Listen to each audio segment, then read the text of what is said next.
Over here is a straw bed. I didn't get straw, which I bought from Ace Hardware, laid out until early spring. It was still cold outside. I did a layer of cardboard underneath it.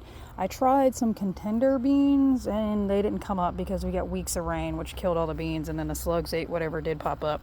But this is like what like a straw only no wood chips bed would look like. It breaks down really fast and it does a really good job, and I'm super happy with straw. It's just I've been happier with the wood chips. I forget what beans I placed. There's like Contender and Blue Lake, and then I actually had some Adzuki beans that I just shoved in the ground along with some lentils on a whim. This is also where I didn't want as many Tromboncinos as I did last year because those went absolutely crazy and I could not keep up with them. Like, they grew across my yard into the neighbor's yard, and I had so many squash that I couldn't keep track of them all. So I planted like 5 vines here, and then the seeds didn't come up, so I got impatient and I planted more seeds, and now I have like 100 of them, so I'm gonna have to thin them. But my goal is to have Tromboncino grow up over here. And of course I've got my fruit trees over here. I've got a nectarine, an apricot, and then way over here in the corner I've got a little ground plum that I've got from a event. We have a pollinator day here where a local university gives away fruit trees, and that was one of them. And then over here is the most unsuccessful garden bed out of all of them. It was supposed to be my greens bed because it's in all the shade.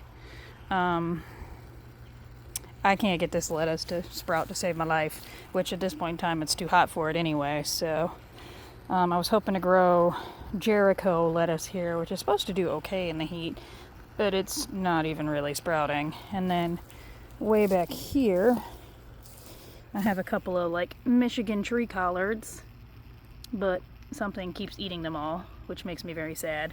And then I've got some wood chips where I have wine cap mushroom seeds planted and blueberry plants planted. Oh, and a Chinese chestnut, I think that is. Wine caps are supposed to be super easy to grow. They don't do well in straw. Well, they will grow in straw, but they do much better on wood chips.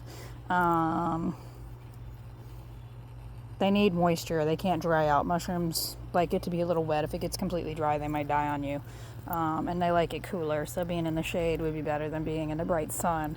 I've heard of people growing the wine caps and doing pretty good at farmers markets, selling them in little like $10 bundles.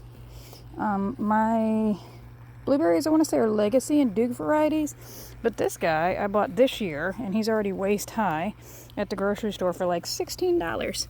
And it is a Jersey variety, and look, it's already making berries. Not that many, but it's making some.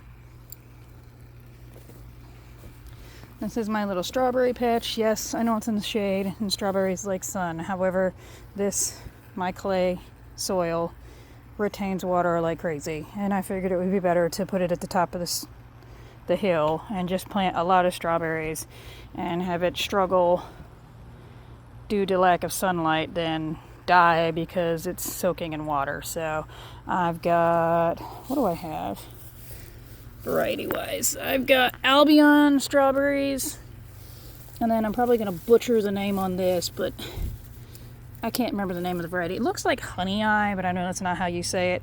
And then I also ordered some Tri-Stars that I'm going to put in the middle row. So I've got like June bearing, Ever bearing, and then the Tri-Stars will like have 3 flushes. So I'm just going to put those in the middle and let them do what they want. And basically, who cares what strawberry variety is which?